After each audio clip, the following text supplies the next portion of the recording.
Superman issue 25 heads to the planet Synmar, where the planet's council watches in horror as Krypton explodes, asking one another if they are in any danger, but their chief scientist says that the planet is light years away, so they're in no danger, while the judge notes that Krypton was always suffering from unstable tectonic shifts. But others know that the planets don't just blow up, as a live feed is broadcast of the planet blowing up. The question of who has the power to do this soon arises, with the council knowing that even the Khund at their worst couldn't do something so heinous. The council soon spot a single craft rocketing away from the planet, holding one Kryptonian infant inside. They wonder if they should intercept it, knowing it might need their help, but soon they learn it's headed for the planet Earth, a nothing world not similar to Krypton at all, being it's too primitive to be even part of their defense register. Soon, one of the members knows someone on Krypton sent this infant to a planet no one cares about yet, with a reason. The beings call up holograms of Earth's history,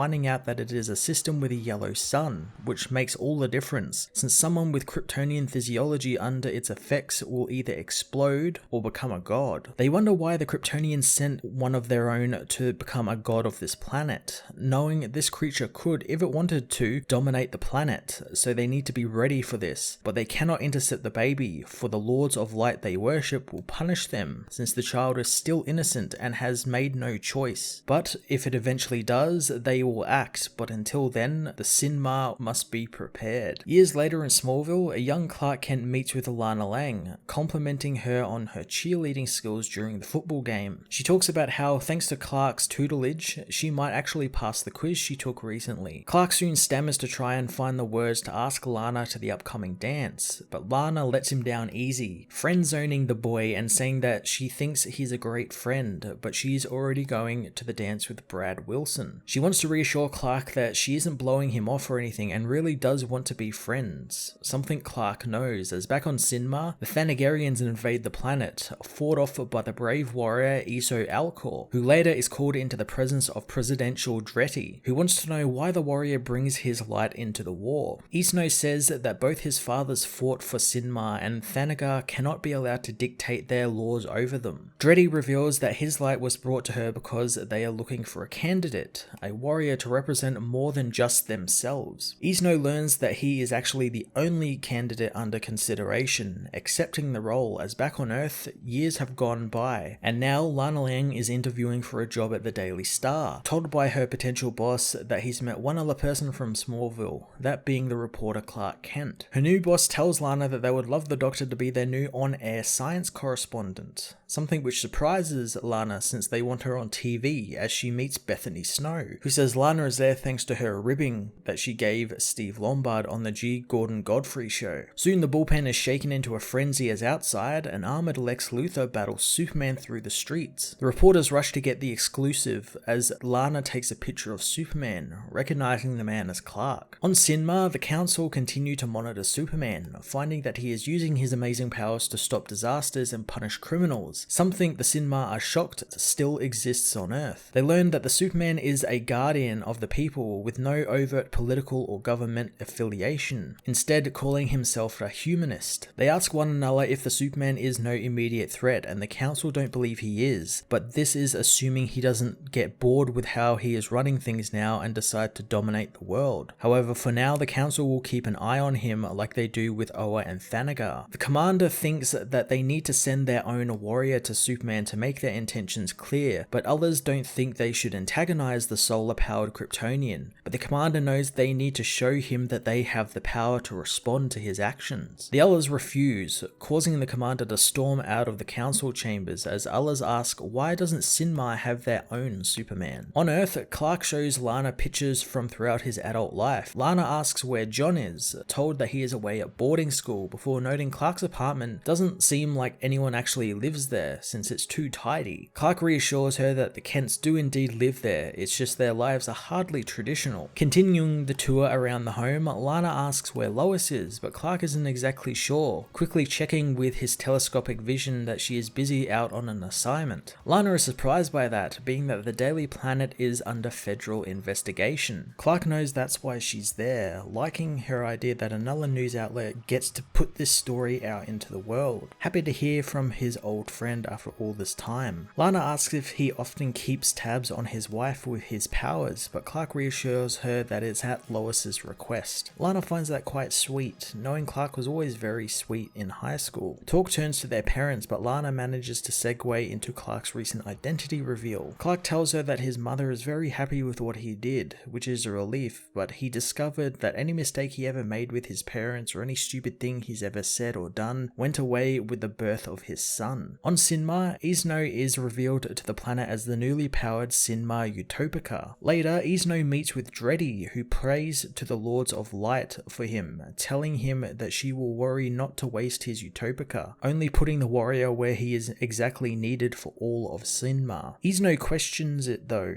asking why they aren't any more like him, like an army with Utopica. Dreddy says that all honors are bestowed upon the young warrior and all of the resources of the entire planet are within their combined Utopica, which resides in him, reminding herself of how this all came to be from their stupid fear of Superman. Isno asks what she speaks of, but Dreddy ignores the questions, instead saying that they must retire for the night. But the Synmar Superman has their support for all fights ahead. Lana meanwhile asks if Clark can remember the last time they met, and Clark remembers that it was in Puerto Rico when Lana, who was Superwoman back then, saved a cruise liner. Lana manages to carry the boat to shore, but thanks to the soft sand begins to slip, but luckily Superman's timely arrival helps her put the boat down easy. Lana is a little embarrassed, still getting used to her powers, but Clark tells her that she saved all of these people. As Lana continues to remember the day, she also remembers that that was the day she knew being a hero wasn't for her, since she got the powers by accident, thanks to hanging around with Clark, and she doesn't know what she would have done without him. Clark asks how she is doing now, and Lana says that it's weird having her powers for a short time, since she was just getting used to them when they were taken from her. She does say it has opened her eyes and has made her have such a unique appreciation for what Superman and all metahumans do. Clark asks if her powers flare up every now and then, but Lana says that she only feels a phantom of them sometimes, like they're about to come out but don't, which leads to her having dreams of flying, something she never had when she was a kid, despite being obsessed with Clark when he was Superboy. She reveals that she feels like she's falling in her sleep but then wakes up in her bed, something Clark knows all too well since Lois used to have those dreams as well. He soon excuses himself to put out a fire in Star City, and while Lana is left alone, she looks through Clark's old yearbooks, finding a picture of her and Brad and others at the dance, squinting to find a saddened Clark in the background of the photo. As she realizes she could have had a life with Clark, the man returns, offering Lana coffee as she asks what Clark is afraid of. Clark says that he's afraid of the unknown, since that's what keeps him up at night, but Lana knows that everyone is afraid of that. But Clark says that not everyone has looked into the unknown like he has. Isno meanwhile is met by his friend Galana, telling them that he's skipping the evening celebrations. His friend wishes he wouldn't, since the people want to hear more stories of his many battles, but the warrior doesn't want to speak to them. Isno says that he has lost control of his life since he has done things and regrets them. Galana says that they all have moments of regret, but Isno says that he is a weapon, so his regrets are of a larger consequence. Galana wants to know what happened to her friend, as Isno is contacted by a defender who says that they are under attack. Isno flies into action, racing to a citadel where he finds many dead Synmar along with holograms of Earth and Superman. He asks a dying survivor what happened, but the survivor says Isno should have been their own Superman as he dies, leaving the warrior to wonder what is the Superman. Superman issue 25 was a really well done first issue in the new Synmar arc of the book that dives into the new character Brian Bendis is creating. I loved a look at Synmar's life and how the character of Isno is not a villain at all, and given how the story unfolded here and how I imagine it's going to go over the course of this story, it just seems like it's a case of mistaken identity, along with the warrior kind of being kept in the dark regarding the true meaning of him becoming sort of the Superman for his world. Clark's portion of the book showcasing his life with Lana Lang was really wonderful, filled with really fun continuity mentions like Lana's boyfriend Brad from Superman 3, as well as Lana's time as Superwoman, which was quite a surprise and a joy to see again happen. I love how she also reacts to having no powers anymore, how she feels like they're a phantom limb even though she didn't have them for very long. I thought that was quite interesting and I'd love to see that develop a little bit more. I have absolutely loved how Bendis is framing many of his stories from the POV of characters around Superman and just what being in his presence is like and how it changes lives. It's so damn good, and it's really cool to see that sort of washing off on Lana here as well, as she has to interview Clark as not just a friend but also as Superman, and I thought that was quite interesting. I'm going to give this issue a 10 out of 10.